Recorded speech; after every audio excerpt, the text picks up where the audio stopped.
ما سپار، مانع نشو. تهدید کرد.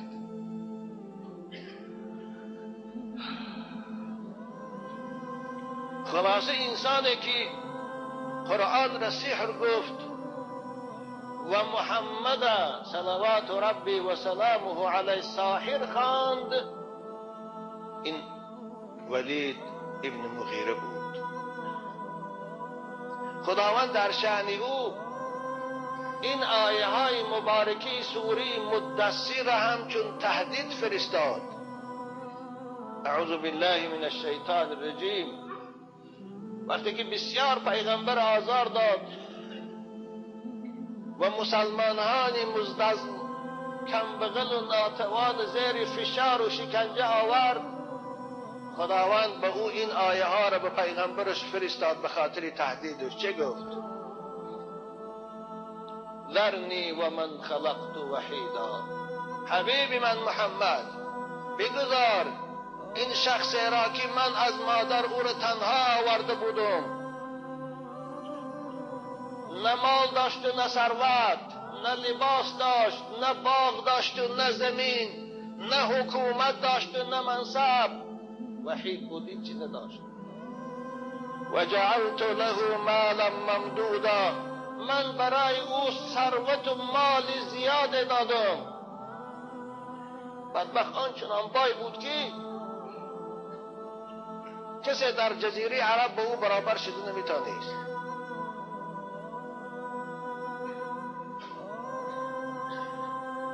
خدا گفت من به او مال زیاد دادم. و بنین شهودا، فرزندان بسیار دادم که همیشه در اطرافش از او پشتیبانی میکنن. 13 بچه داشت. و مهدت له تمهیدا.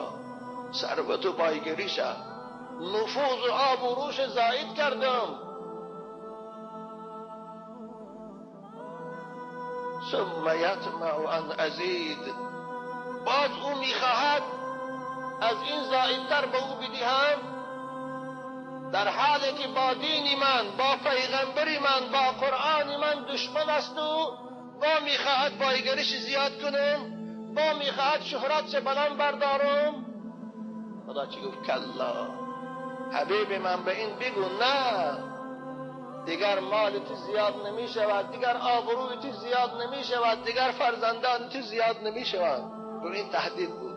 از نزول همین آیت، از همون روزی که این آیت نازل شد در مکه، مفسرین کرام میگن ولید پایگیریش به پستی رفت، به زوال رفت. بچه هاش هم مردن گرفتن، مال و ثروتش هم تلف شدن گرفت، خودش هم بیماری های گوناگون مبتلا شدن گرفت. این تهدید است. این هم عبرت است برای کسانی که پایگیری ثروت خدا به اونها داد،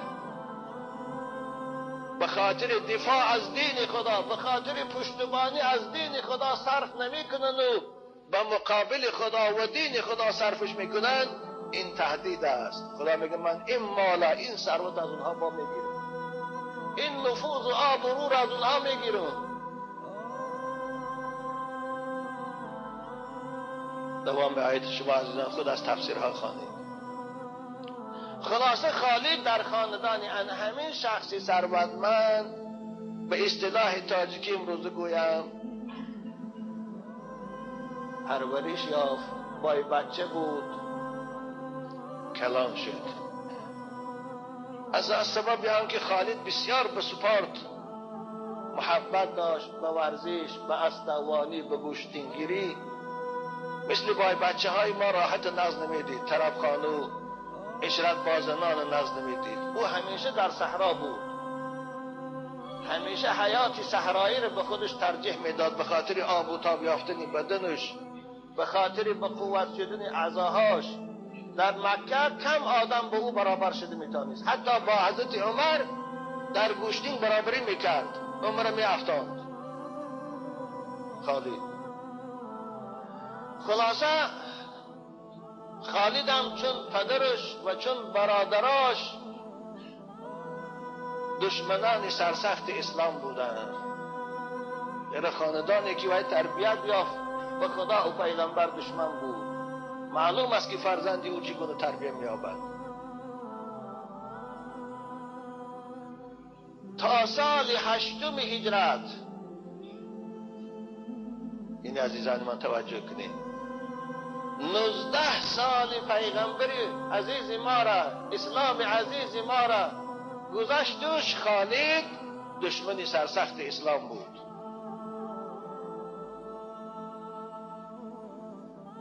خصوصا در جنگ احد و در غزوه خندق و در صلح حدیبیه سردار دسته‌های سواری مسلح قریش بود.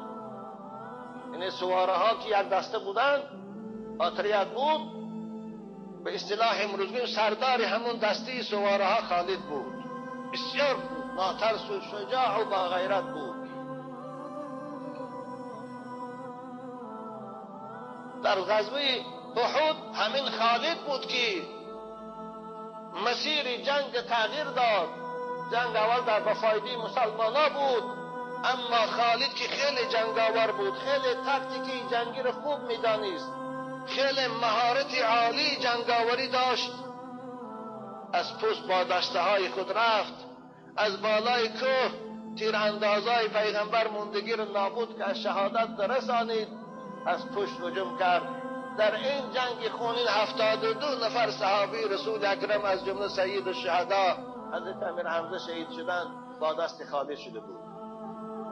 از غزوه احد سرکرد خالد، نامش و هیبتش و همه جا پنج شد.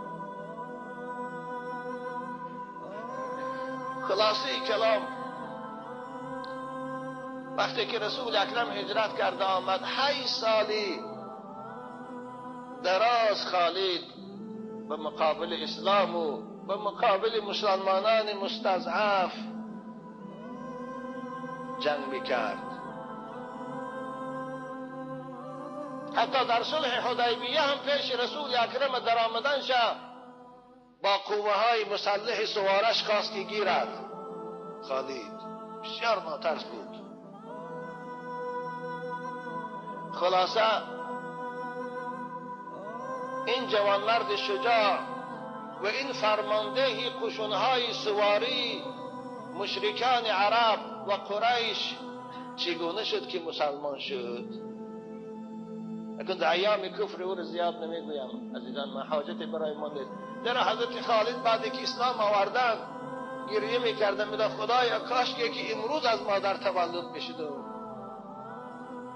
و از عمری پیشینش بیزاری میکرد که خدایا کاش که امروز از مادر تولد بشدم و او صحنه ها و او دشمنی هایی که به اسلام و پیغمبر کردم نمیکردم. سال 8 از هجرت بود، یعنی 3 سال پیش از وفات پیغمبر بزرگوار. خالد همگی 3 سال زائدتر با رسول اکرم یک جایی بود، در صحبت رسول اکرم بود. ماه سفر بود.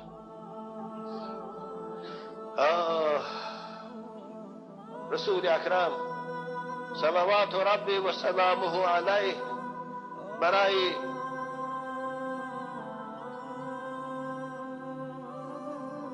زیارت خانه کعبه آمدند و پیش راه او را دسته های سواری خالد گرفت و میخواست با پیغمبر و یاران او هجوم سختی کند. منتظر نماز شد که در نماز شروع کنند، بعد از آن هجوم میکنیم. خداوند به پیغمبرش این نیتی مشرکای عرب فهمانید. رسول اکرم بار اول نماز خوف خواندن، صلات خوفی که فقادر فقه آوردن، یعنی لشکر 2 گروه کردند. گروه اولا قطعی نماز خواندن، دیگر پاسبان ایستاد، باز دیگر رکعت خواندن، اینها عقب رفتن پاسبانی با گروه دو، اینه خلاصه نماز خوف خواندن. خالد میگه من منتظر بودم که اگر محمد با یارانش به نماز شروع کند من به هجوم میگذرم ناگهان. اما وقتی که دیدم این تو نماز خواندن پیغمبر بزرگوار بعد از اسلام حالا خودش نقل میکنه، در دلم میگد یک تکان پیدا شد، در دلم میگد یک شعله نور پیدا شد. گفتم خالد والله این محمد مانند دیگر آدما نیست، این انسان مغلوب میشدگی نیست، این انسان است که از جانب خدا محافظت میشود، تو خودت بسیار سرسام نکن. میگه در خیالم همین فکر گذشت. دوم چیزی که سبب شد برای اسلام آوردن خالد، این مکتوب برادرش بود. برادر خالد ولید نام داشت، هم نام پدرش، که در جنگ بدر اسیر شده بود و با 4000 تنگه روان کردن در عوض پول پیغمبر خدا او را آزاد کرد. بعد از آزاد شدن او اسلام به اختیار خودش قبول کرد. او گرفته به مدینه آمده بود بعد از شکنجه های زیادی برادراش.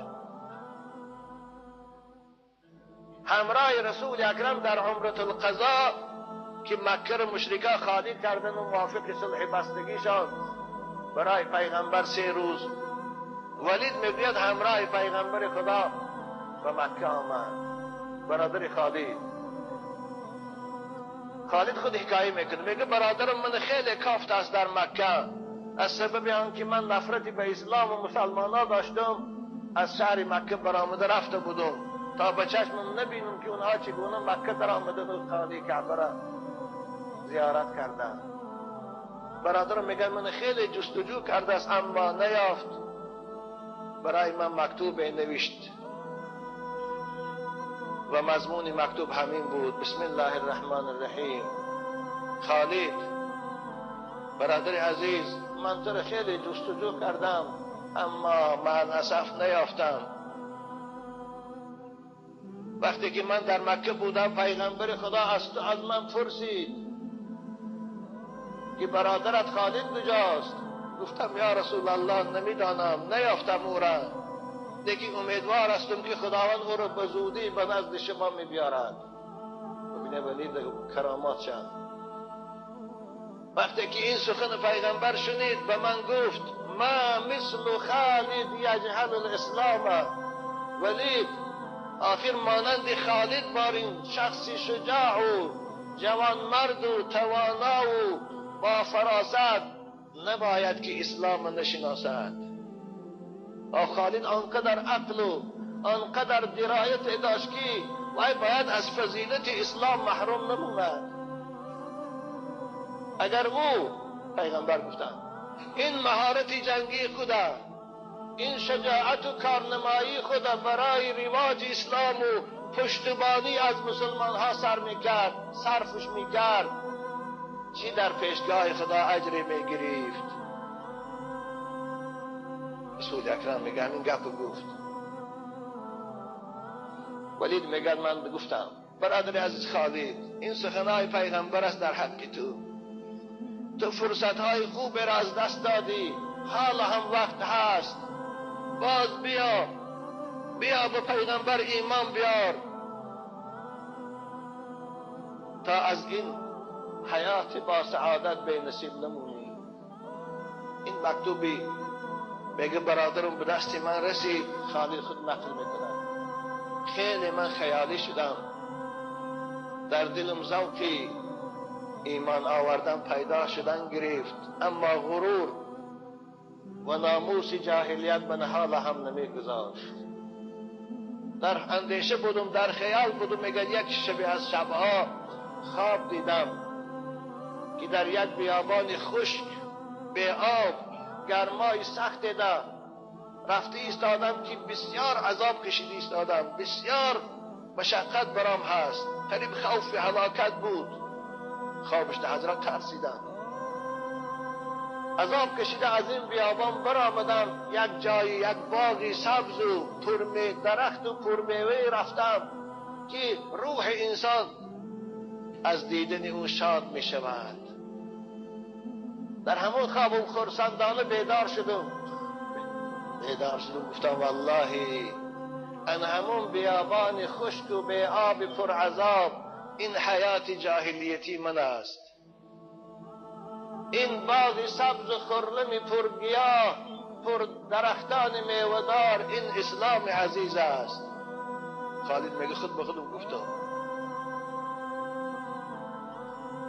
لقد استقام المنسم والله ان محمد لرسول الله و حتی متى. گفتم قسم به خدا آخر تمام دلیل ها و علامت ها روشن شد برای محمد پیغمبر خدا بودنش، برای اسلام دین خدا بودنش. خالد تا کی تو خود فریب میدی؟ میگه خود با تو کتاب کردم حتی متى، تا کی تو در این بیابان ظلمت میگردی؟ والله فدا شکر شود به نزد پیغمبر خدا میرم. گفتم خالد ببینه خداوند که هدایت کنه چی است مشکی. دشمن سرسخت اسلام یا الله به سوی اسلام بازگشت. اگر شبانه مشورت کردم که همراه کی به مدینه روم. عثمان ابن ابی طلحه و هم که سرداران مکه بود. بگرد گفت که من هم میخوام به محمد ایمان بیارم.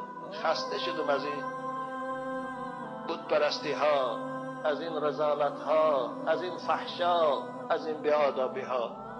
هر دو میگه در نصف شب سواری اسب ها از مکه بیرون شدیم، در نیم راه آمدیم که سواری دیگره پیش ما برآمد. پیش راه ما دیدیم که او عمرو ابن عاص بود. سلام کردیم. عمرو ابن عاص پرسید که خالد عثمان در این سحر به کجا روان استی؟ گفتیم خسته شدیم از این بت پرستی ها، از این رذالت ها، میخواهیم رویم مدینه به دست محمد ایمان بیاریم، خدای یکتا را پرستش کنیم. آشکار گفت. خالد دلیر بود، ترس نداشت. عمرو ابن عاص چه گفت؟ والله منم میخواهم همراه شما باشم و ایمان بیارم. یعنی این 3 نفر سردارای قریش که رسول اکرم حتی اونها را جگرگوشه های قریش گفتند، هر 3 یک جای سواری اسب به سوی مدینه روان شدند. پیش از آن که به مدینه برسند پیغمبر بزرگوار همراه با صحابگان خود نشسته بود. یک بار پرده ها کشاده شد از پیش چشم پیغمبر، صحنه بیابان نمایان شد. حضرت دیدن که خالد و عثمان ابن ابی طلحه و عمرو ابن عاص رضی الله تعالی عنهم هر 3 چنگ و غبار برداشته آمده ایستادی‌اند. حضرت سر مبارک برداشتن به اصحاب گفتند رمتکم قریش بافلاذ کبدها. گفتن شما خوشخبر باد که امروز قریش جگرگوشه های خودش به سوی شما روان کرد. ولید میگه برادر خالد من نشسته بودم، این سخن پیغمبر شنیدم، انقدر خوشحال شدم. پیشواز برادر خود برآمدم بیرون مدینه، دیدم که آمده ایستادیم. میگه خالد پیشواز گرفتم، برادر آغوش کردم، گفتم خالد قسم به خدا که پیغمبر خدا از آمدن شما به ما خبر داد و الان پیغمبر در انتظار شماست. این وحی میگن ظالمان. خالد به مدینه در آمد. یا الله، وقتی که مسجد در آمده رسول اکبر بزرگوار صلوات ربی و سلام علیه از دیدن این 3 جنگاور شجاع قریش خوشحال شدن، در لبهای زیبای محمد تبسم نمایان شد. خالد میگه من انتظاری نکشیدم، از اسفرم دوان رفتم. پیش از آن که از پیغمبر چیزی پرسم گفتم السلام علیک یا نبی الله. سلام کردم و گفتم پیغمبر بزرگوار اشهد ان لا اله الا الله و اشهد ان محمد رسول الله. کلمه شهادت میگه گفتم. حضرت میگه تبسم داشتن، چهرهشان می درخشید، گفتن الحمدلله الذی هداک یا خالد. هزاران حمد و شکر خدایی که تو را ای خالد به اسلام مشرف کرد.